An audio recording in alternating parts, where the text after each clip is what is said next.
Okay, welcome back to our discussions on laws and principles. And today we're going to take a look at ethics. All right, we've already looked at laws, kind of the structure of laws, the impact that they have on our moral development, and basically looking at the purpose of the laws is to protect the common good. All right, so when we're talking about the common good, we're talking about everybody, how it affects everybody.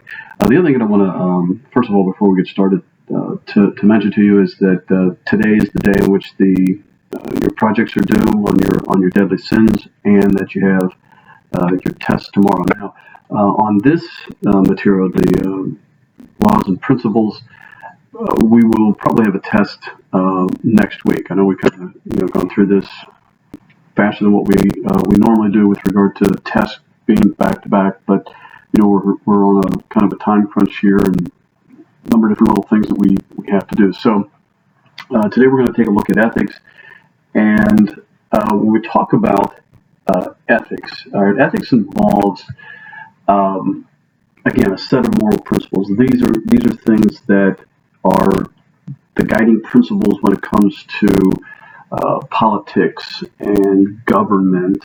That's pretty much the same thing, but politics, government, business.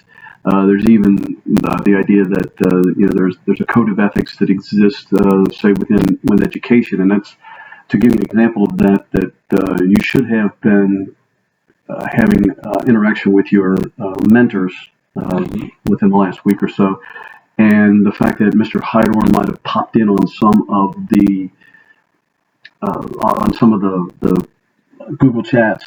Well, that's to protect you. It's to protect the teachers, to protect the school, to make sure that we're not saying things that we shouldn't be saying. We're not doing things that we shouldn't be doing. So that would be a set of moral principles that we have to follow. So these types of principles kind of go into every aspect of life. And so when we look at the statement below the definition of what ethics is, we're talking about, again, the rightness or wrongness of actions and the goodness and badness of the motives and the ends. That kind of relates to our definition of morality, of conscience, right? That we're talking about, number one, whether what we're doing is bringing us closer to God or moving us further away. The other one is, when we talk about conscience, is that practical judgment, right? To determining whether something is morally good or bad. And why are we doing this? Why are certain people doing different things? And we'll look at some examples that have been brought to the forefront recently. And what I mean recently was, say, within the last 10, 15, 20 years. With this, some of them are even more common than that. So as I said, it can be a particular group, which could be, Congress or the Supreme Court. You have schools and things that I've already mentioned with regard to that. So they deal with different activities and different things that people are involved with. All right, so we're talking about business, and there's a YouTube video that I will post later on so that you can have access to it.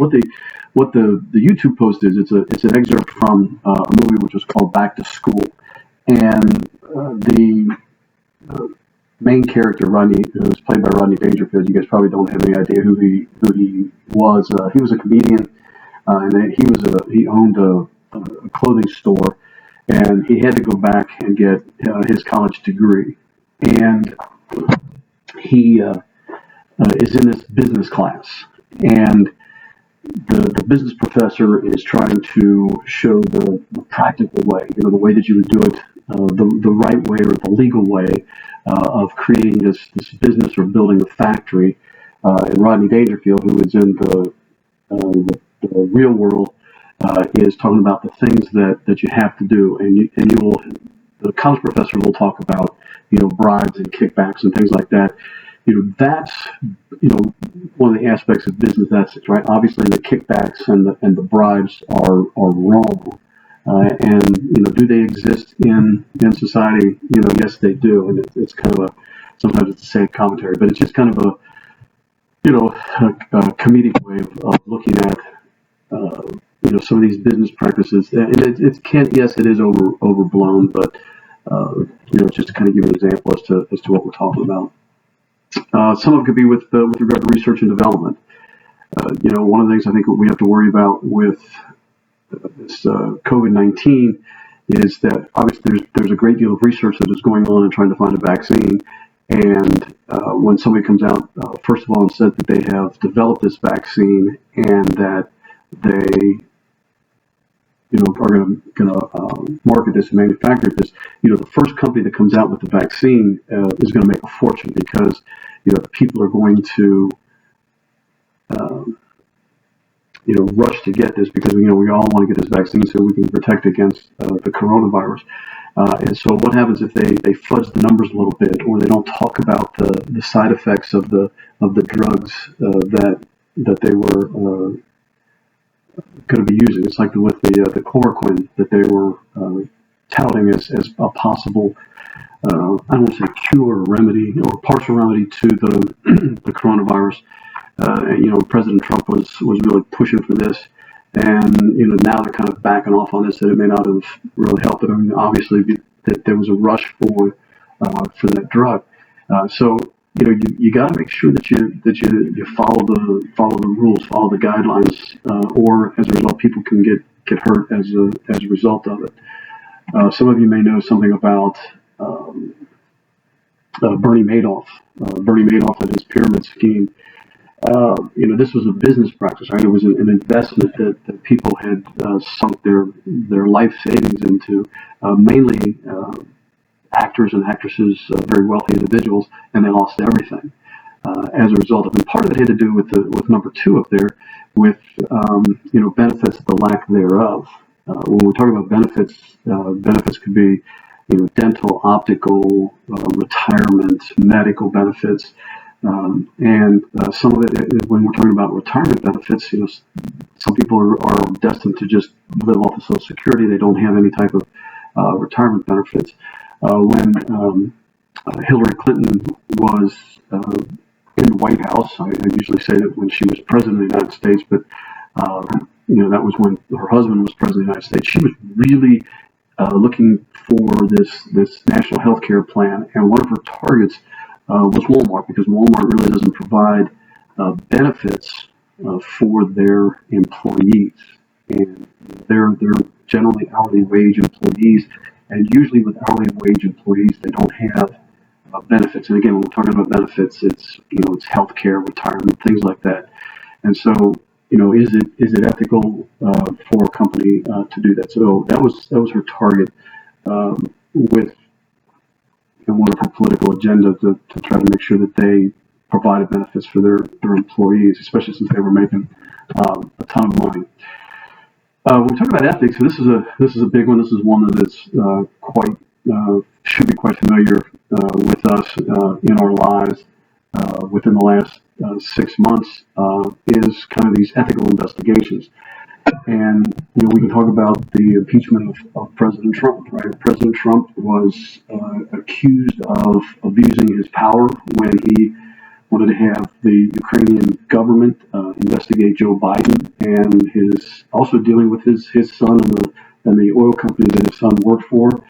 And then he was also accused of obstruction of Congress when he was not allowing some of the government officials within his government to testify in front of Congress. Right? He told them to ignore the subpoenas that they would receive, and let them know that he was not convicted. One other one, and it depends upon whether you watch Governor DeWine at 2:00 every day, but his Lieutenant Governor John Husted has also been accused of some unethical practices throughout his career. I mean, these are not big things. These are not things that he's been impeached for. They're more or less being reprimanded for certain things. He went on a fishing trip over the Memorial Day weekend in 2005 with some lobbyists. Now, you may or may not know what lobbyists are. Lobbyists are individuals that usually represent either a business, some type of business, or they represent an interest group. And what they try to do is they try to influence government officials to vote favorably for bills that are going to help that business. And so what they'll do is that they'll give them gifts, or they'll take them on trips, and they'll do things like that, hoping that because of this favorable treatment that they've given to this legislature, that they will give them favorable treatment when it comes to voting on a specific bill before the legislature. And so he was kind of reprimanded for that. He was called out for doing that. There was another one that Lieutenant Governor Husted was involved with, was that he was criticized for using the private jet of NCR. NCR is the National Cash Register company, whose headquarters are in Dayton. He went to the Alamo Bowl on their private jet, and so he was criticized for doing that. Again, there was nothing big deal about it, but it's the idea that it's kind of like saying that you were written up for something, and it does it goes on your permanent record. So if you would go to Google and do a Google search, you might find something about that. Just a couple of other ones that I want to bring to your attention, again, at the more on the national level.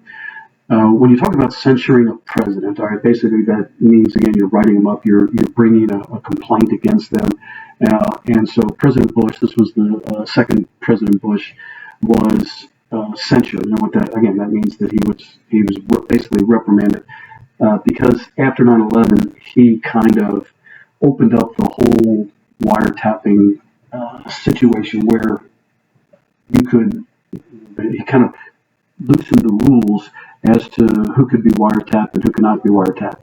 Now, if you don't know what it means to be wiretapped, what it means, the government listens in on your phone conversations. If they think that you're up to some type of illegal activity, they're going to listen in on your phone conversations, and they're going to keep those. So number one, they can either investigate you, arrest you, bring charges against you, or in the case of what President Bush was trying to do is to protect the government. That was the accusations that were used, and certain members of Congress thought that he had gone too far with that, and so they just censured him. So it's not like he was removed from office or they tried to impeach him. He was just I guess given a warning or a slap on the wrist. Dan Rostenkowski was the head of the House Ways and Means Committee. It was one of the most powerful committees in Congress. And what he did was that he converted his franking privileges. Now, you may or may not know what franking privileges are, but franking privileges are the ability of members of Congress, right, both the House and the Senate, to use the Postal Service to be in contact with their constituents. Right, the constituents are the people back home, right, the people that got them elected. And so what they'll do is that they will send out information to them, trying to get their opinion on maybe pressing bills. And what he did, so this is like stamps and again the use of the Postal Service. He converted, now I don't know how he did it, but he converted his use of the U.S. Postal Service into private funds, and he used those funds from his franking privileges for his own personal use. And so he got in trouble for that and was removed from office as a result of that. So here's a picture of Dan Rostenkowski, who's from the Chicago area. And again, Chicago has historically had some history with some interesting politics. Going all the way back to the Richard Daley and the Daley Machine. So, that would be something that maybe you talk about in your American history class, or even in a government class that they may talk about Chicago and Richard Daley. The next person is, here just interesting, just stamps. It's kind of a slap at Dan Rostenkowski because he used his ability to convert the franking privileges into private funds, but that's how you would get stamps when you go to the post office when they were first being issued, and they would be postmarked. The next individual is Bob Packwood. Bob Packwood was a senator who had been accused by a number of women of sexual harassment, and he felt that because he was a senator that he was privileged and that he could do these types of things. And he was very explicit in his diary about the things that he did. And when ethics charges were brought against him, he actually went to court to keep his diary from being entered into evidence. And at the same time, he was running for re-election, and these charges were being brought out against him, and he was actually re-elected, even though there was this mounting evidence that he actually was involved in sexual harassment, that he was re-elected. And then the National Organization of Women, known as NOW, began to protest and try to force Congress not to allow him to be seated. Don't swear him in. There's enough evidence that he should be reprimanded, and that maybe not even be allowed to serve as the senator. And so he was sworn in January, as most members of Congress are, or all members of Congress are. He was sworn in January, but by September he was eventually left office under this pressure and these charges that were brought against him. So there are some issues. These are things that happen all the time. You just got to kind of watch the news and see what's going on. This next one is the House banking scandal. House banking scandal involved the fact that members of the House and the Senate were using the House Bank. What the House Bank is, it's actually a bank that is run by the House of Representatives, so that the members of the House can have access to their funds. Right? You get all these individuals that are from all over the United States, and one of the things that you may find when you go away to college is that banks will not usually accept, or I'm sorry, businesses will not accept checks from banks that are outside of maybe a 50-mile radius of the area where you were in.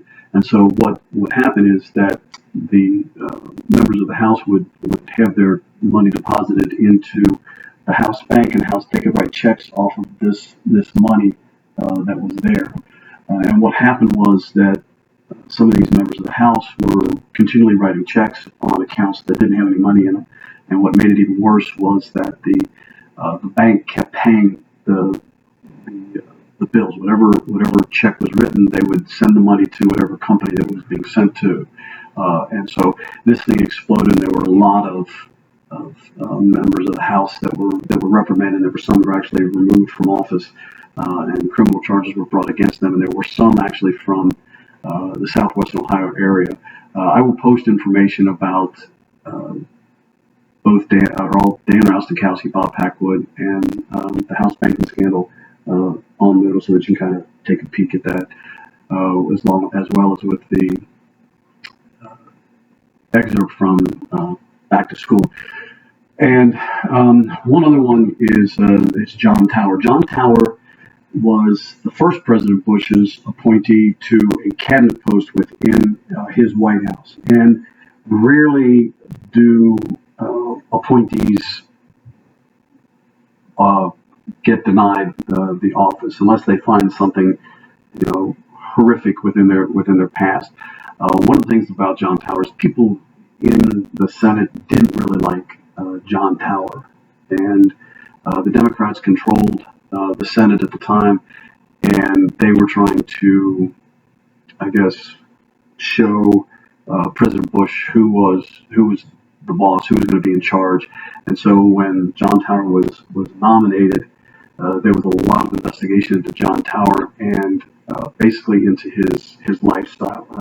You'll see that there'll be a lobbyist that will testify, and it's interesting. It's typical government doublespeak, because he's going to refer to encountering John Tower in a situation of lacking sobriety, meaning that he's saying that John Tower was drunk and in the company of women to whom he was not married. So he's saying that he was having an affair. So these are accusations that he's bringing against John Tower, and you'll find that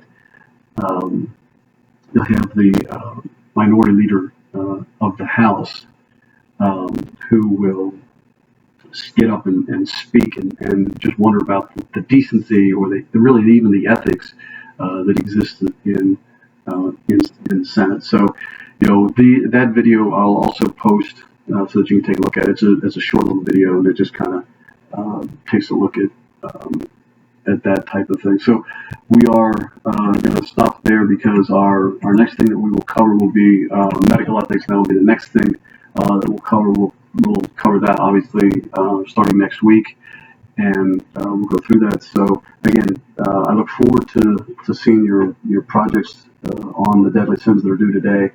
And just a reminder to you that your test is tomorrow. There is a Kahoot that is on Moodle that you can link up with that, and there's also a study guide. So good luck on your test, and like I said, I look forward to seeing um, your projects that are due today. So